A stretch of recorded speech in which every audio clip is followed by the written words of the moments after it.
Fala pessoal, beleza? Walter aqui na área. Bora lá resolver mais uma questão da prova da FUVEST. A prova de hoje é a prova de 2018. A questão é a questão 32 da primeira fase.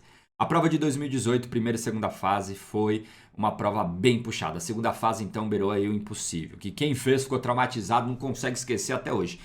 Quem não fez acaba sabendo dos rumores, nem pega a prova para estudar, porque sabe que vai perder várias horas só para muitas vezes entender o que o exercício pede ou até mesmo entender a resolução. Então cabe a mim trazer aqui para vocês as melhores resoluções, assim você fica por dentro do que tem de melhor para se preparar para o vestibular. Então, cara, se inscreva, ative aí as notificações, a sua inscrição é o combustível, faz o canal crescer cada vez mais e mais, e eu fico aqui trazendo essas questões bem legais para você. Perdão do trocadilho, uma questão complexa, uma questão que envolveu polinômios misturado com números complexos. Ela diz o seguinte, olha só.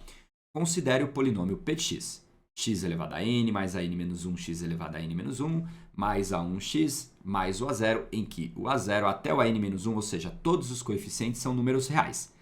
Sabe-se que as suas n raízes estão sobre a circunferência unitária e que a0, ou seja, o termo independente, é um cara negativo. O produto das n raízes de p de x para qualquer inteiro n maior ou igual a 1 é quanto? Bom, a gente tem bastante coisa aqui para falar. Primeira informação a gente tem que tirar é o que significa dizer que as minhas raízes estão sobre a circunferência unitária. Vamos entender? Primeiro eu vou considerar aqui o nosso plano cartesiano. Vou considerar aqui o eixo y, vou considerar aqui, por exemplo, o eixo x, ou o plano de Aragão de Gauss, se você preferir. Vou considerar aqui a circunferência unitária, vou colocar o centro dela exatamente aqui na origem. Então, nós temos aqui a circunferência unitária, por exemplo. De acordo com o exercício, essa circunferência tem raio 1. Ok. E aí, o que eu vou fazer? Eu vou pegar, sobre essa circunferência, as raízes. Vamos pegar aqui, por exemplo, uma raiz, eu vou chamar ela de xi. Ela pode ser qualquer uma das n raízes. Então, o meu i pode ser considerado de 1 até n. Bom, ou seja, eu posso estar olhando a primeira, a segunda, a enésima raiz, tanto faz. Por que eu fiz isso? Para que você entenda que o fato dessa raiz estar sobre a circunferência significa que a distância dela até a origem vale 1, porque é o raio da circunferência. E quando o assunto é números complexos, a distância de um número complexo até a origem é o seu módulo. Então a conclusão que a gente precisava ter para essa parte do enunciado é que o módulo de qualquer uma das raízes é igual a 1. Então, significa que o módulo da primeira raiz, ou seja, o módulo de x1, é igual a 1. O módulo da raiz x2, ou seja, o módulo da segunda raiz, também vale 1. O módulo da terceira, o módulo da quarta, o módulo da quinta, até eu chegar no módulo da última raiz, que eu vou chamar aqui de xn, isso daqui também é igual a 1. Essa é a parte que a gente consegue tirar de dizer que as suas n raízes estão sobre a circunferência unitária. Então, ele queria que a gente deduzisse que o módulo de cada uma das raízes precisa ser igual a 1. Legal. Depois disso, agora a gente começa a resolver a nossa questão. Se o módulo de cada uma delas é 1, você concorda comigo que se eu realizar o produto desses módulos, ou seja, o módulo de x1 vezes o módulo de x2 vezes o módulo de x3, x4, x5, até eu chegar no xn, esse produto aqui será igual a 1. Eu consigo dizer isso para vocês. Então, porque se cada um vale 1, o módulo de todos eles será igual a 1. E o interessante é que o produto do módulo é o módulo do produto. Então, esse cara aqui, eu posso reduzir ele a um único módulo. Então, seria um módulo de quem?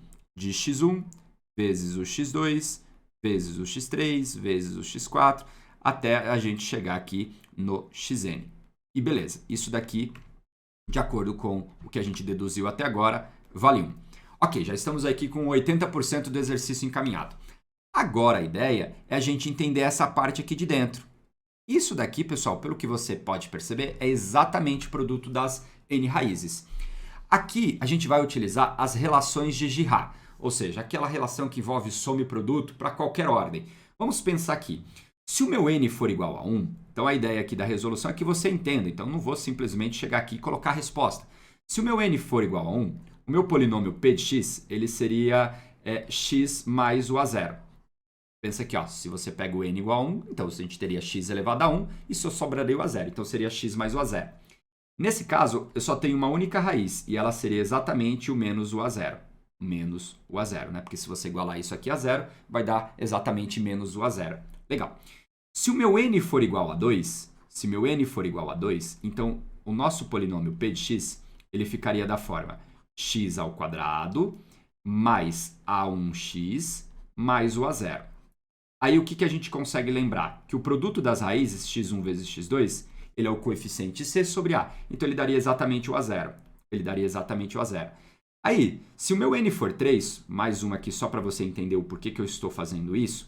Se o meu n for 3, significa que o meu p de x ficaria x elevado à terceira mais a2x ao quadrado mais a1x mais o a0. E aí o produto das raízes, pelas relações de Har, x1 vezes x2 vezes o meu x3, seria ó, menos b sobre a, c sobre a, menos d sobre a. Então ficaria menos o a0. Menos o a0. Walter, por que você não está dividindo por ninguém? Porque o nosso termo independente aqui, né, o nosso termo líder, melhor dizendo, ele é igual a 1. Então dividir por 1 não alteraria nada. Então isso aqui dá exatamente o a0. Então perceba, pessoal, que o que está acontecendo? O produto das minhas raízes ele vai oscilando entre menos a0 mais a0, menos a0 mais a0. Isso depende do n. Então eu posso dizer que x1 vezes x2 vezes x3 até o meu xn, aqui eu vou pegar o x3, até o meu xn, esse cara aqui, ele vai ser menos 1 elevado a n vezes quem? Vezes o a0. Observe, se o n for 1, fica menos. Se você coloca aqui o n igual a 1, exatamente, vai dar menos aqui o 1.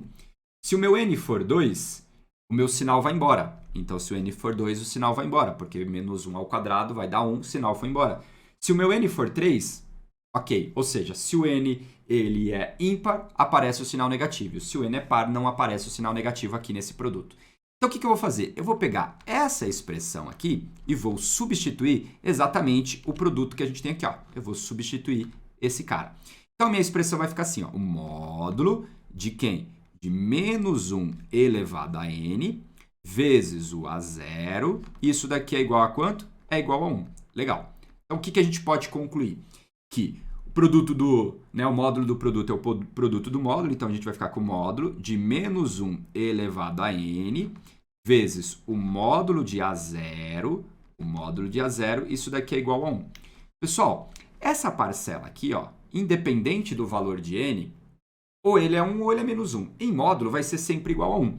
Então a gente vai ter que 1 vezes o módulo de a0, isso daqui é igual a 1. Então eu posso concluir que o módulo do A0, ele necessariamente precisa ser igual a 1.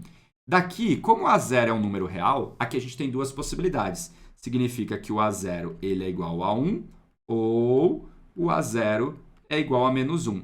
Porém, ele deu lá no enunciado que o meu A0 é um cara negativo. Então, significa que necessariamente o meu A0 precisa ser igual a menos 1. Aí, meu amigo, fechou o rolê, né? Porque se meu A0 é menos 1, olha só o que aconteceu. Vem aqui comigo, ó.